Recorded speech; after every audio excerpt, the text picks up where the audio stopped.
just for you? At Cotton Cuts Retreats, all you have to do is show up with your sewing machine, and we'll handle the rest. Spend your days sewing with new friends, learning from expert educators, and enjoying inspiring workshops, activities, and local excursions. From cozy accommodations and pre-cut kits to perfectly planned shop hops, every detail is taken care of so you can relax, create, and explore a new city. Choose from our week-long retreat or a shorter escape to fit your schedule. Your quilting vacation is waiting. Check out all our upcoming retreats at cottoncutsretreats.com. The big reveal's coming. The big reveal's coming. The big reveal's coming. Big reveal is coming. There's a big reveal coming? Good morning, everybody. Good morning, Instagram. Good morning, Facebook. And good morning, YouTube. It is Thursday. It is 9:30. It is Cotton Cuts time.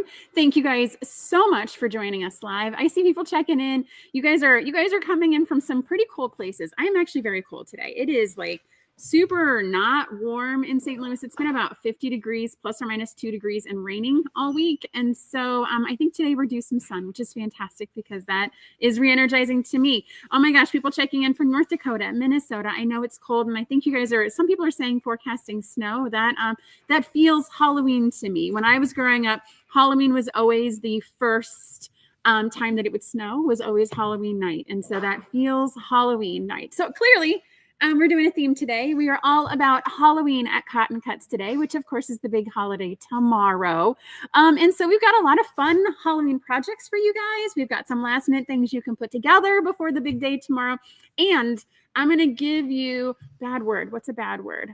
Snow. I'm hoping snow is the bad word, Ray, and I didn't say something else. Holy cow. Let's see here. Oh, fantastic. Michelle is saying she's broadcasting us on her 55-inch television on YouTube. Yes, chatting on the YouTube TV is an interesting phenomenon. So, Michelle, if you figure that out, let us know. Okay, so we've got a Halloween themed show for you guys today. And so I am going to say it. Paula, I have given free reign over control of that little bar that pops up on the bottom of the feed. And so she has been collecting for weeks now bad Halloween jokes. And so they're going to pop up and we're going to all have a little chuckle. She's going to keep us on our toes and you just never really know what's going to pop out. Now, so there's some background here. And I know for people that don't live in the Midwest, it might be kind of, why are we talking Halloween jokes? And so something that we learned when we first moved to St. Louis is on Halloween, there are many homes that will not give you candy unless you tell them a joke. And so this is a St. Louis thing. I think it happens in a couple other places, but you will not receive candy, even if you knock on the door and say, trick or treat, smell my feet, give me something good to eat.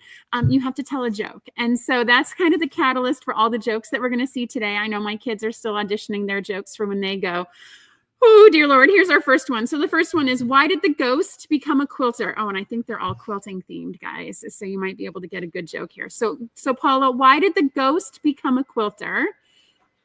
Because he wanted to piece together his afterlife. Okay. All right. That's what we're in for today, gang. So sit tight and hang with us. All right. Michelle's asking you to bring it. So, okay, good. Let's see here. Stephanie's saying it's a crazy hot spell. So I'm hoping it sticks for you because I was wishing we were done with the hot spells and we are not. All right. Don't forget to hang, StreamYard permissions. We can see your name, all that stuff. Don't forget to like and subscribe and all that fun stuff that Melissa Feldhaus reminds us to do every week. And don't forget to hang to us till the end because we've got a fantastic giveaway. This question is fun. I peeked ahead. This question is awesome. You guys are going to want to hang out because not only will your answer challenge your creativity, but I can't wait to see what the world of answers are that we get on this one. It is going to be a lot of fun. All right, so hang with me till the end and we'll talk about that. All right, so we're going to start as we always do with questions submitted by you guys. So go to cottoncuts.com/live to submit your question. These are here when I sit down. Paula goes through all the fantastic entries each week, and she picks them out for us. And so the first question comes to us from Sarah Mitchell from Portland, Oregon. Thanks so much for your question, Sarah. Sarah writes, I have so many leftover fabric scraps from seasonal projects, Halloween, Christmas, Valentine's Day, and they're starting to take over my sewing room. How can I use them so they just don't pile up forever? Oh, this is a fun question because When I think of seasonal fabrics, I typically think of fabrics that are more novelty, not necessarily the seasonal fabrics that read as winter or read as Valentine's Day. But if you've done this Halloween project, if you've done this Valentine's Day project, and you have that little bit of fabric left over, it's really hard to say it's red and put it with your red scraps, or it's really hard to say it's orange and put it with your orange scraps, because it's got that pumpkin or scarecrow or heart or something that just doesn't read as a color. And so when I think about things to do with these fabrics, so my first thing that I was always told was you can always cut it smaller. Right. So if it's got this like big piece on it, maybe perhaps it's a pumpkin butt or, something, a scarecrow, something you don't necessarily, just cut it smaller. And then all of a sudden it'll start reading as those solids that you can put it with your scrap bins. Another thing you can do if you actually want to make a project out of them is group them by theme and perhaps do a mug rug. I know mug rugs have like ebbed and flowed in popularity over the years. I think we're in a not popular as opposed to 3 years ago when it was super popular to have mug rugs. So if you start making them now, when they come back in 3 years, you'll be ready with holiday themed mug rugs for every holiday throughout the year. But think of smaller projects, right? And so when you have those scraps, you can put around a central theme and have a mug rug. And then each morning when you have your coffee and your breakfast, you can have your little mug rug and it's seasonally themed. And whoop, it's gonna be one of those days, gangs. So I think another opportunity is crumb quilting and improv quilting. So we talked about improv quilting last week. And so taking your fabrics and sewing them into a randomized configuration, just stitching them together, flip, stitch, flip, stitch, flip, stitch, flip, maybe perhaps using them on, I've seen this before and I wonder, where do people get phone book paper now, right? You can stitch them on top of phone book paper and use that as tearaway, but you can randomize them and just use whatever life is left of them and then stitch that into a project. So you can do a mug rug as well. I see Greta Sobel saying hot pads. That's a fantastic way to use these fabric as well, because hot pads, you can constantly switch patterns, switch projects as well. And you can use a hot pad different season, right? You're always having people over. We're having people over for a Halloween party. So it'd be cool if we had a Halloween hot pad. Let's see here. Tishua says she uses hers with her 3-year-old granddaughter to make special scrappy projects. Yes. Anything small. Tea towel toppers. Greta, that is a fantastic use to dress up a tea towel that you might have.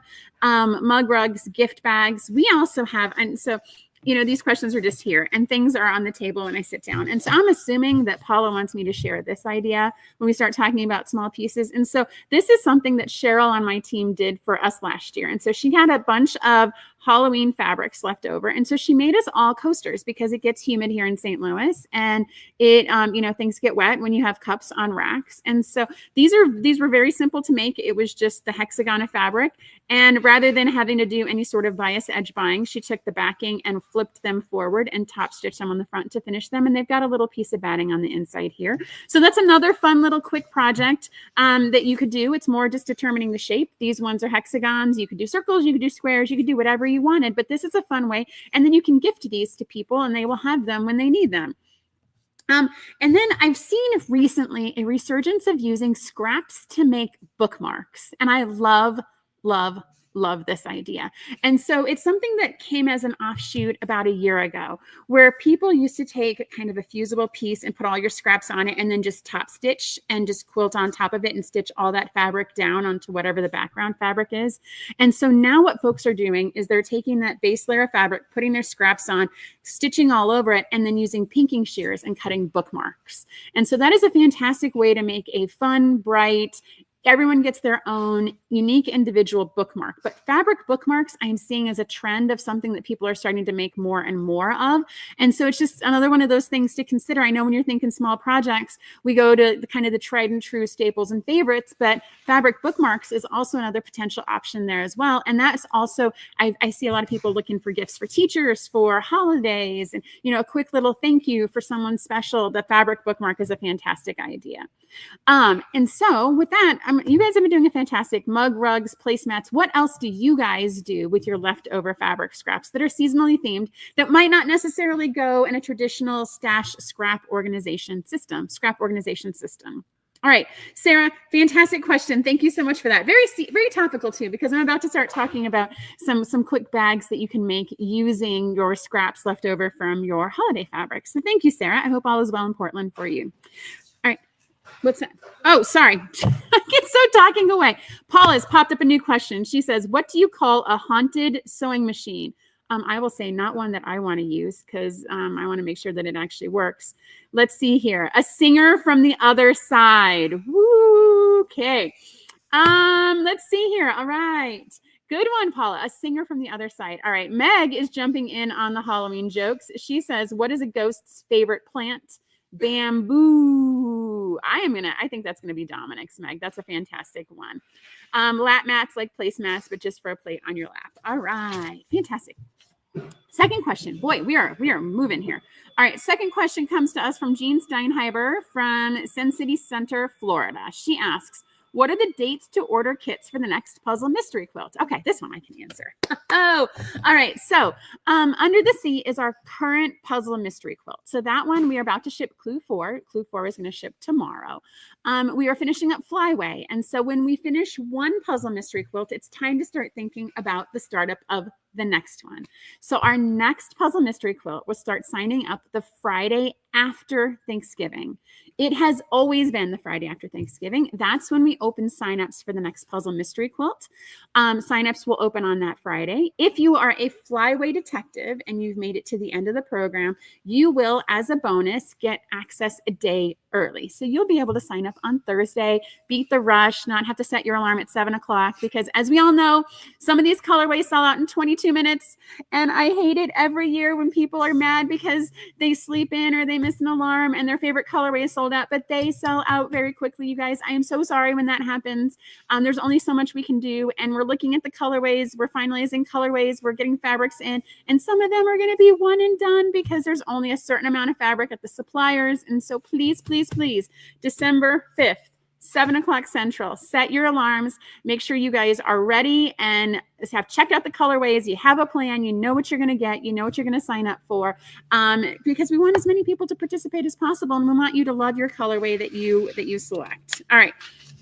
Jean, if you have any other questions, by all means, pop them over. But that's kind of the update. You're going to be hearing that December 5th date from us almost every week for the next 5 weeks, because that's a big date for us. It is the Friday after Thanksgiving. You guys can put it on your calendar now and for the next 10 years. It is always the Friday after, it is the first Friday in December after Thanksgiving. It is not Black Friday. It is not the day after Thanksgiving. I apologize for misspeaking. It is actually a week after Thanksgiving. Okay. Whew. I swear I'm already on Halloween vacation, gang. All right. So that's it. So those are the questions that were submitted for this week. If you have questions for us, go to cottoncuts.com/live and submit a question for us to answer on next week's show. All right. So what's happening in the shop? There's a lot of stuff that's been going on. So let's start first with everyone's Mystery 5.0. Next week on Wednesday, island hopping starts. And so this is our latest Mystery 5.0 design. We have a ton of kits out. I think we have maybe 10 or so kits left here in the shop. If you haven't ordered yours yet, please pop over and get your pre-cut kit. As our team has been sewing these, we are appreciating the fact that they are pre-cut because there's a lot of pieces and a lot of sewing. So please pop on over and make sure you get your pre-cut kit.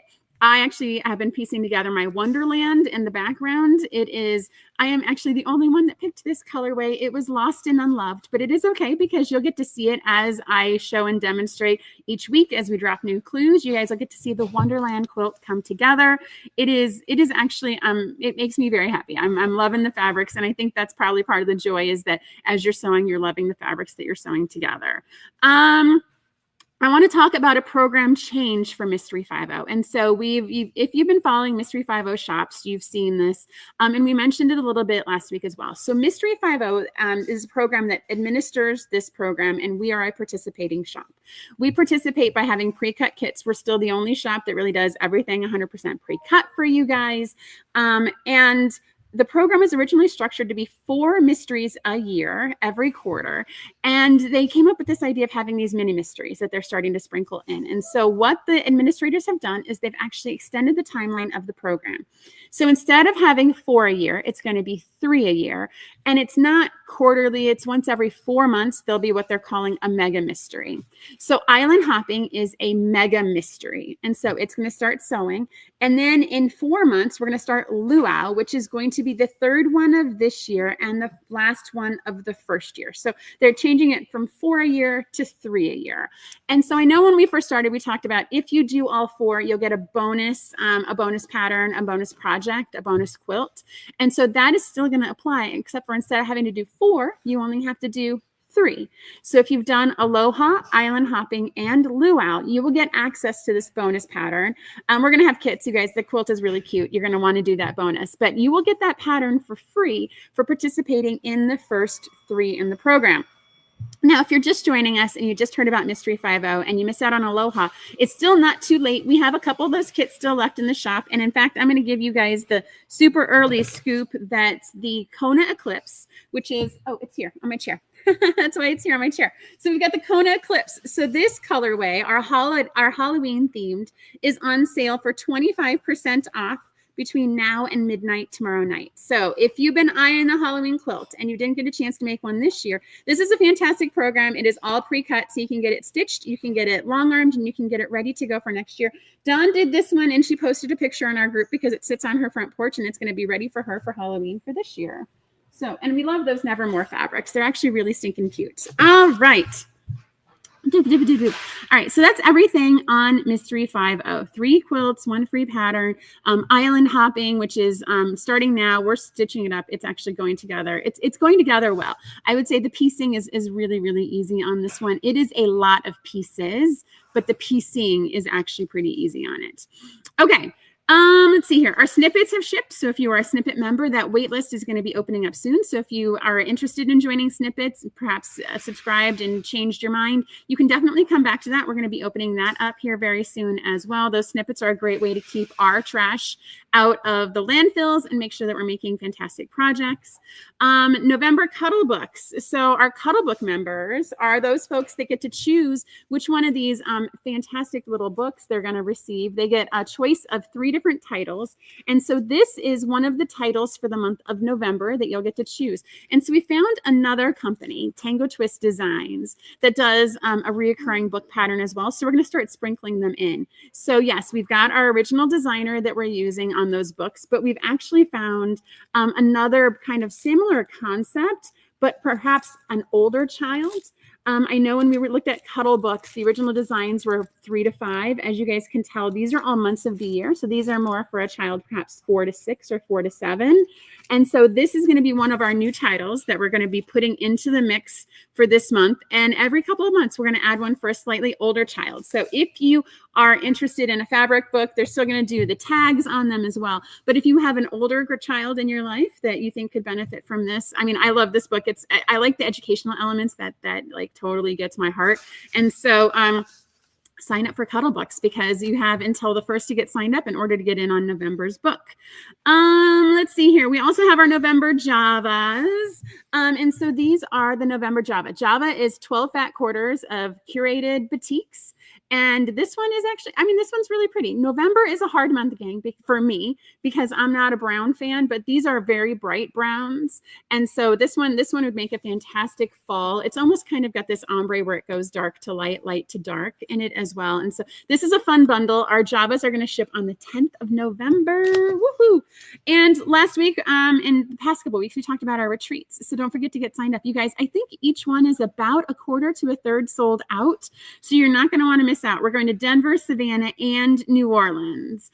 Josie's asking, would the Cuddle Books be good for an autistic child? And I would say yes. And so when we do the Cuddle Books, right? So they're meant to be very tactile, right? And so it's meant to have a lot of feeling to it. But we also give these ribbons with it as well. So that way, we can actually, you can have some texture to them and also have some different feels. And so some of them are more organza. There's definitely no wire in any of them. We want to make sure that these are child safe. This one right here is a velour ribbon. And so we want to make sure that they're tactile, that they have feeling to them, that they're really made for children, wherever the child is at, and that every child can enjoy cuddling and being read to. That's super important. I love reading to kids. I love reading to my kids. And so we love that this program enables that type of interactivity. Let's see here. Ray is saying, thank you for clarifying Mystery 5.0. Thought you were going crazy. Yes, I know. It's okay. They changed the program and it's fine. It's going to work better for everyone. 3 years, fantastic and great. And I would rather, these are complex quilts to be able to be made in a month. And so this will give us just a little bit more time to get them all done before the next one starts. Okay. Oh, and then next up on the list. So Clue 4 for Under the Sea is shipping tomorrow. If you guys can believe it, be sure to take a peek inside. It's going to have a lot of information for the next puzzle mystery quilt. So if you're one of those folks that collects your clues and stashes it to the side, this is one you're going to want to open because there's something inside specifically for you with respect to the next puzzle mystery quilt. And then that brings me to the last big thing. Next week, 100% of our team, everyone, top, bottom, middle, is focusing on the Flyaway Big Reveal.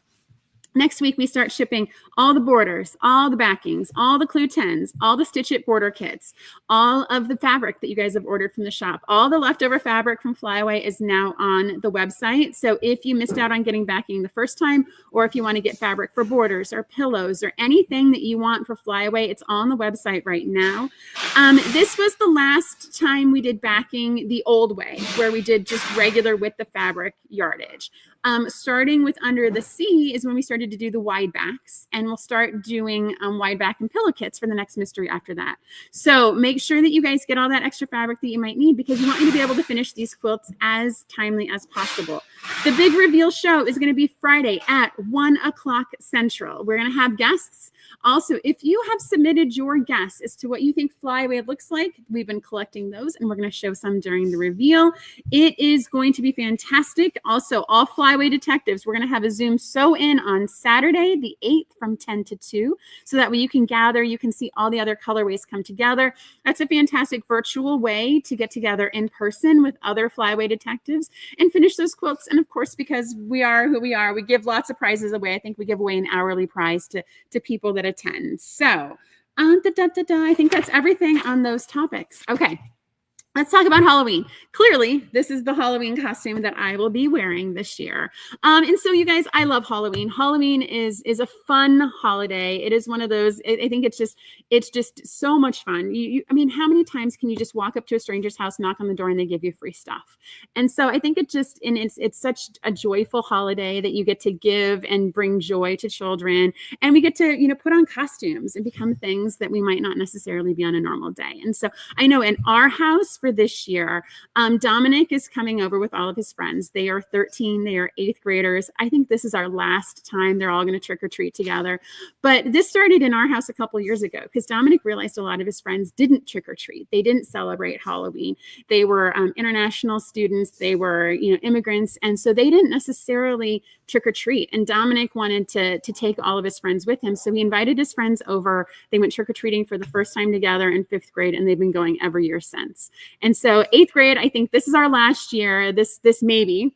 I mean, there's a lot written online. Like if a teenager comes to your door and knocks, just, there's so many other things they could be doing. Just give them the candy. And so we'll see if this continues on. I think we might be transitioning to Halloween party phase at the 8th grader level. But we'll see. And then, of course, my high schooler, Lincoln, there's a football game. He's going to go to the football game. And I think he's planning on trick-or-treating as he walks home because, he's in our neighborhood after 9 p.m. Everyone puts their candy in baskets on their front porch, and the high schoolers come and clean it out for you so you don't have anything left over. That's kind of part of the ritual in our neighborhood is the high schoolers help take any of the extra candy you have left over. So I think he's planning on doing his civic duty and making sure to help our neighbors out with any leftover candy they might have. Okay, so we're going to be talking about a couple of quick and easy Halloween projects, specifically trick-or-treat bags that you guys can make in the 24-ish hours we have until Halloween tomorrow. But a couple of things before we get started. So the first is we are hosting a Halloween block party challenge on our Facebook group. And so this is an opportunity to post a photo of a Halloween block that you've either done, have in process in your UFO pile, or something that you just want to whip up really quickly just for this. Post a photo of a Halloween block that you have made. Just post in our Cotton Cuts Fabric Facebook group, and we'll pick a couple of people probably to give prizes by tomorrow. We'll announce a winner next week. As Paula put in here, there's a fantastic prize. She is all about the puns today. It is going to be a fantastic prize. So go ahead and pop over into that Facebook group, post a Halloween block that you've made, or a project. I'll expand it. Any project that you've made. Let's see here. And then I'm going to start by warming us up into the Halloween spirit by asking you guys, what's your favorite Halloween color combination? Are you orange and black? Are you purple and green? Are you neon? Are you super dark and scary? Are you whimsical and novelty? So let's see here. Tisha was saying Halloween's always been her favorite because it's the one day you don't have to be by yourself. I like that it's the one day where people knock on your door and you aren't afraid to open it. And it's very, very joyful. Orange and purple, black and purple. I am a green and purple, guys. I am a green and purple. I like orange, but I'm a green and purple, black and purple. All right. So as we talk about that, let's talk about the projects that we have today. So I'm going to first show you a project that has been made by Dawn on my team. And she brought it in because we put out a call. Like, if you have a Halloween project, bring it in. And she brought this in, and it is super stinking cute. Oh, hold on. I got a joke before I can show you. Why did the quilter bring her iron to the Halloween party? I don't know, Paula. Why did the quilter bring her iron to the Halloween party? Because she wanted to press her luck. All right. That's good work right there, people. Okay, so this is a table runner that's been made by Dawn. Cheryl. Gosh, you guys got to tell me these things. Okay, so Cheryl made this. And so look at this cute table runner. And so she's got all these novelty little parts and pieces in here of Halloween. And it's the binding, like, this just brings me joy, guys. When you see this striped binding, like, this is a fantastic use of it, right? When you've got a very, very pretty busy pattern, you've got this striped binding, it just connects it all together, right? And I know that sometimes we get in our heads and we think, how could this possibly look fantastic with all these novelty prints right up next to each other? And look, it doesn't matter. It catches your eye, and it's something you could look at and just enjoy all these elements all at the same time. And then, of course, because Cheryl's extra, it's got these awesome points on it here. And so, yes, I love a good stripe tissue for sure. Okay, so what we're going to talk about is we're going to talk about different types of trick-or-treat bags today. And so I've got some samples to show you guys. And so I'm going to start with what we've always used in my house, even as young as when, oh, here we go. Kim Martin's getting on the jokes. All right, so Kim is saying, why do monsters not eat ghosts? I don't know, Kim, why do monsters not eat ghosts? I don't know. Okay, we're going to come back to that when Kim types in a response. But so we're going to start with what we've always used in my house, even as young as a child, as when I was a child, is pillowcases. And so I am going to show you guys the pillowcase that I actually made for Lincoln the year that he was the Black Panther. And so he used this to go trick-or-treating around our neighborhood. I found some fantastic novelty Black Panther fabric. And then because it's a pillowcase, he was able to fill it up with candy. And then, like I did as a kid, scrunch it up like this. You've got all your candy in here, and you tuck it under the bed and you hide it from mom and dad. And for the next 5 months, you have Halloween candy that they don't know about because it's in a pillowcase under your bed. All right. Kim says, why do monsters not eat ghosts? Because they taste like sheet. Oh, Paula's saying she's got competition for her job. Kim, I love that. Why did the mummy love his quilt? It kept him all wrapped up. Oh, that's like super sweet. Okay, so yes, so pillowcase, right? So a pillowcase, guys, this is a burrito method pillowcase. This is something you guys can whip up tonight. All you need is 2/3 of a yard of this fabric. You need a couple inches of this fabric, and you need 9 inches of this fabric. You roll this up. This is a pattern that we used to use in the sewing studio to teach kids how to sew, to make these types of pillowcases. This is something that can be whipped up really, really fast if you are in need of something. If you're in need of something for the children to trick or treat. I know early on you get the orange pumpkins, and that works really well until the kids are about 4. And then when you've got teenagers like I do, you need mass haul devices. And so this is definitely a fantastic fantastic, quick way to use something you might already have, or to be able to whip up something that could perhaps be an accessory to a Halloween costume that you might have as well. Now, we have a couple different bags I want to show you. And so the first one is one that's kind of taken hold and taken root here at Cotton Cuts. Jason, our retreat director, brings in a project every Monday for show and share, and he started carrying them in a bento bag. And so I'm going to show you guys what a bento bag is in a minute. But this is a project that it's a super quick, less than 30-minute bag that can be made using fabric you probably already have. And so here's an example of a bento bag that was made by Savannah on my team. And so the way that this works, the way that you make this bag, it's got this like sloppy little shoulder here, and it's got a fantastic, like huge on the inside carrying capacity. She made 3 of these bags. They're going to actually be used for her kids for this year when they go trick-or-treating. But in this case, this bag is quite possibly one of the easiest things in the world to make. So all you have to do is pick fabric that is 3 times as long as it is wide. So there's a couple different ways you can do that. You can clearly get a piece of fabric and cut it 3 times as long as it is wide. Pick any dimension you want. This works for any dimension. If it's 10 inches, 15 inches, 20 inches, whatever, it works. So if it's 15 inches, you're going to go 45 inches wide. You can achieve that with a single piece of fabric, but you can also make quilt blocks. So say you've got a 12-inch quilt block. You can put 3 of them together to get the 36 inches. You just want it to be 3 times as long as it is wide, and you want a lining fabric to it. You're going to take that piece of fabric, you're going to stitch all around the perimeter and flip it right side out. Once you get there, this is where the magic happens. And there are, if you search for bento bag, if you search for origami bag, there are a ton of tutorials and videos on how to actually stitch this together. So you're going to have this big piece of fabric that's 3 times as long as it is tall. You're going to fold one corner down, fold one corner up, put the corners together, and you stitch this length twice. And bam, you've got a bag. It is really that simple. It is, you take those pieces and you fold them, and it sounds voodoo, and it sounds like, how is that absolutely possible? So I'm going to turn this bag inside out, and all we did was take that long piece of fabric. We stitched this stitch here.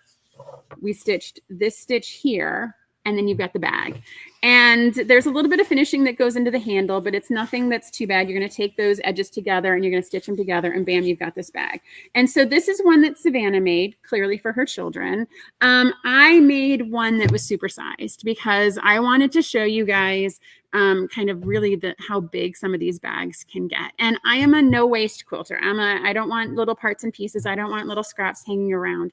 And so what I did was I used half of the width of fabric as my unit. So that was 22 inches, and I cut it 66 inches long, right? So, and then cut on the fold, because I wanted to make sure that it could be something that would be all inclusive without little parts and pieces. I didn't want any extra piecing because I wanted to make this pretty simple.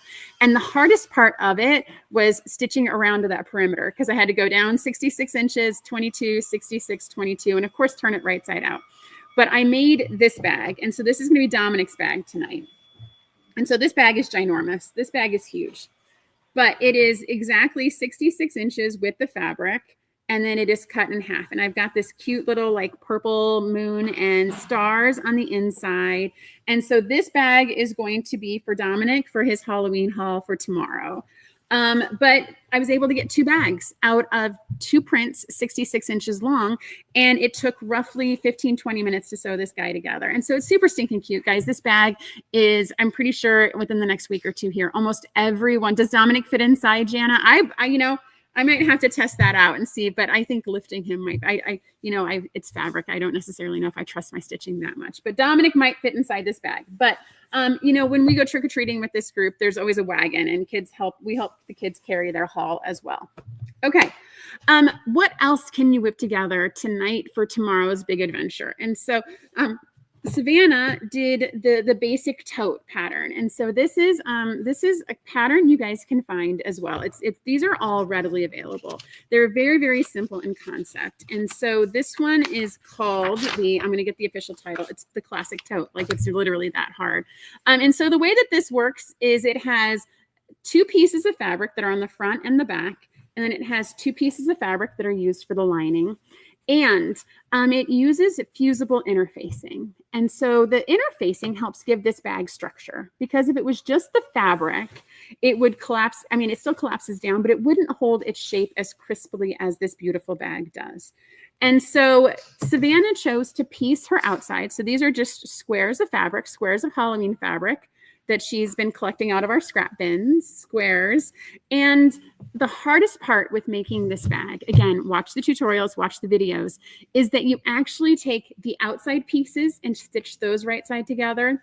Then you take the lining and you stitch those right side together. And so I think as you're reading through the pattern, we're so used as quilters to put front and back and stitch those together, and front and back and stitch those together. When you're making this bag, you actually want to put the outside pieces and then the lining pieces together when you're stitching the right sides together. For this, Savannah used a lightweight fusible interfacing. I'm a big fan of the interfacing that's fusible on both sides. So that way, as you press this final bag, it actually adheres everything together. That adds extra stiffness. I've had bags sometimes where even with the interfacing, one side will slip. So I like it when it's fusible on both sides, but that's definitely something that's personal preference. If you were really wanting this bag to be able to stand up on its own, you could use fusible foam as well. There's foam that's fusible on both sides. In fact, there might be some coming in our Notions Rosa's Holiday Your Way, I'm just saying. But that way this bag can completely stand on its own. And you could also box the corners of the bag. So I know when I say box the corners, sometimes quilters shy away from that. All these bag making terms tend to scare quilters in general. But in order to box the corners of this bag, you get it to this point. You put it with the inside facing out. And all you have to do is stitch a 45-degree triangle, which I know quilters know how to do, in the corner. So here's one of the corners. You're going to stitch right this way, cut it, and then you have a boxed corner in your bag. And whenever I was looking at bags originally and there was a boxed corner, I was thinking I would have to do kind of an inset panel all around it in order to get it to be the boxed corner. But this is actually, it comes from this stage. Once you have the bag like Savannah has it here, once you sew that inside, that corner will become boxed and it'll actually be square and be able to stand up on its own. Now, Jason on my team hates straps, right? And I think a lot of quilters generally don't necessarily like to make the straps. And so whenever you're doing the bag straps, this one doesn't have interfacing on the inside. Sometimes you can put interfacing on the inside. The turning can be very vexing for people. And so I know there's a ton of tools. I prefer the tweezers, the grippers that you can push down the tube, grip it, and then pull it out through. There's a lot of different ways to turn the tubes. I think if you've got children that you're babysitting, that's also a fantastic task for them as well, is to turn the tubes for you. I think that'll keep them busy for a good period of time as well. But I think the handmade straps are a fantastic touch, especially when they're tucked sewed inside like this. A lot of these tips and tricks and techniques can be daunting to traditional quilters who, hey, I've only got my sewing machine and I'm trying to finagle a bag or a strap around it. But this bag does not take very long, and it's only as complicated as you make this front side. I've made bags like this for a birthday party before for all the attendees. And once you get the assembly line going up, once you get the concept of line up your outsides, line up your insides, and then you put them inside of each other and stitch, I think all of that makes this process so much easier. So yes, this is an example of a fantastically cute bag that Savannah whipped up for her children. And then she went a step further. And so this is an idea of kind of an advanced version of the tote. And so what she did is she actually put a log cabin on it. And so log cabin, very traditional, but also bigger. I think when quilters think of log cabin, we think sometimes they have to be really teeny tiny and they have to be, logs that are like an inch or an inch and a half. But because the Halloween fabrics are novelty, you want to see them. You don't want it to be a teeny tiny little strip. When you have a novelty fabric like this, you want it to be able to show for what it is. And so in this case, she fussy cut out this cute little skeleton to be in the center of her log. And then she added the accessory, the accent fabrics all around it as well. And she did it on both sides of this bag. And so you can see same thing. So she fussy cut out her skeleton and she added her log cabin all the way around. This is actually assembled closer to a quilt. So if, the original coat, the original tote, is kind of something you were like, I want to upgrade that a little bit. I want to make it closer to a quilt. So this is actually a quilted piece. So it has a front, a back, and it's been quilted just like a traditional mini quilt. She also added these fantastic little, I don't even know what they're called, but these edging pieces in here. And then she finished it like you would bind a quilt. And so that way all of the raw edges are tucked inside. So this is no different than how you would bind a quilt on this side. This is no different than how you would bind a quilt on this side. And then she attached her straps when she attached her binding to the inside of this bag. And so this is very much closer to a quilt construction in bag form. And so I know that sometimes when you see the pictures in the bento bag and the folding, gussets, thank you, Greta, thank you. They're gussets. Oh, here's some photos. Fantastic.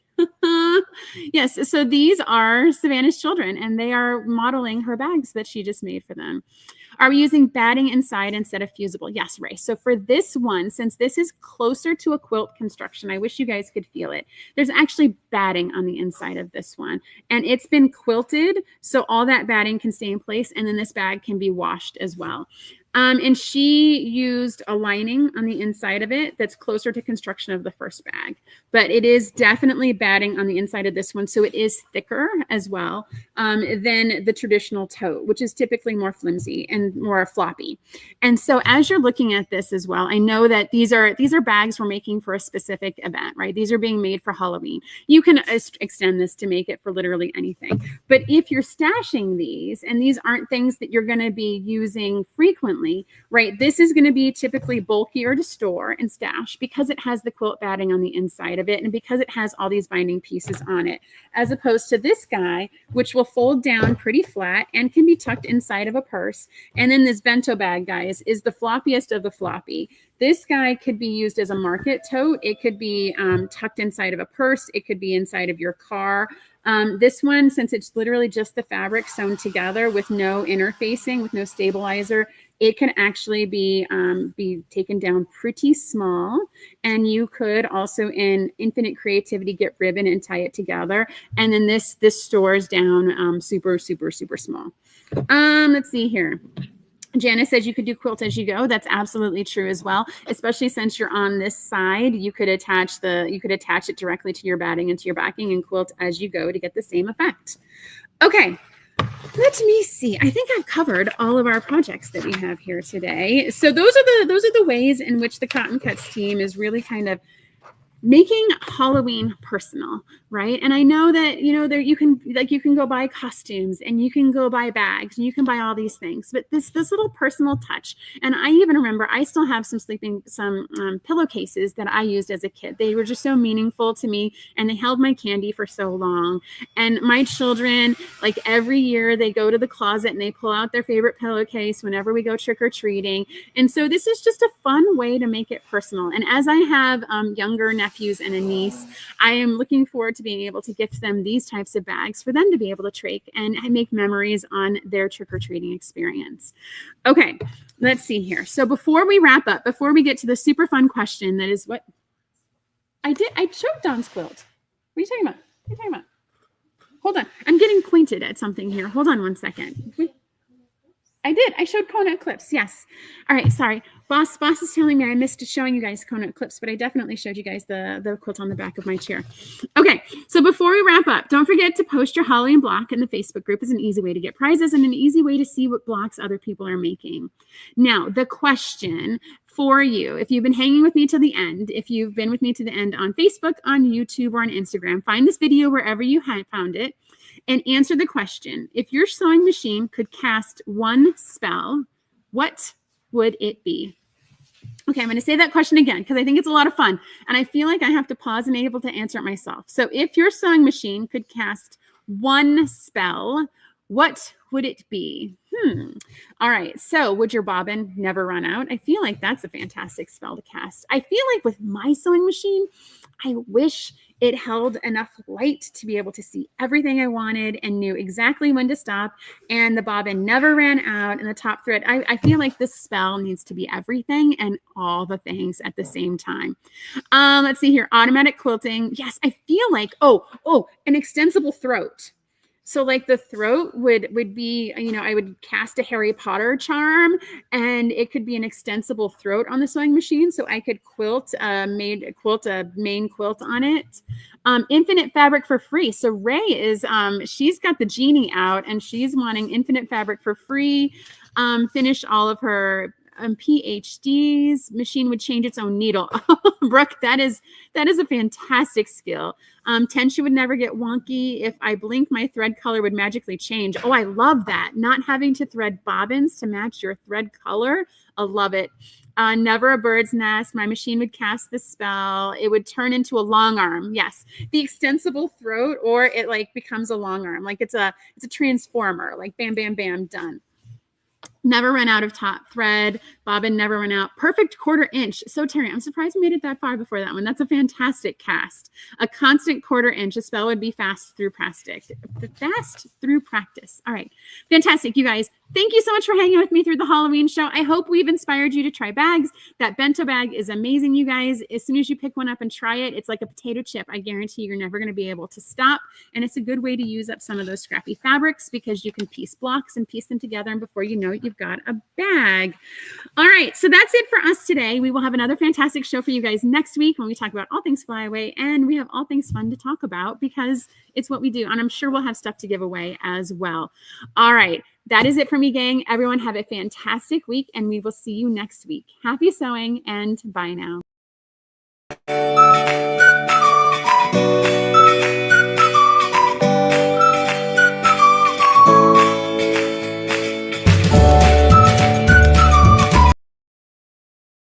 Fun making these, and we hope that you were both delighted and inspired by what you just watched.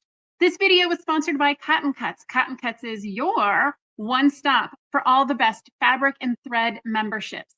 Love fabric? We've got you covered. Love thread? We've got you covered. We get that no two quilters are cut from the same cloth, which is why our memberships are as unique as you. We also have the largest block of the month in the world. Over 4,000 detectives solve our puzzle mystery quilts every year, and you can join them. Simply go to cottoncuts.com to learn more about all the awesome and fun things that we're doing. And don't forget to hit like and subscribe to make sure you get all of our new, fresh content every time it comes out. Thank you so much. Happy sewing enthusiasts, and we will see you soon. Bye now.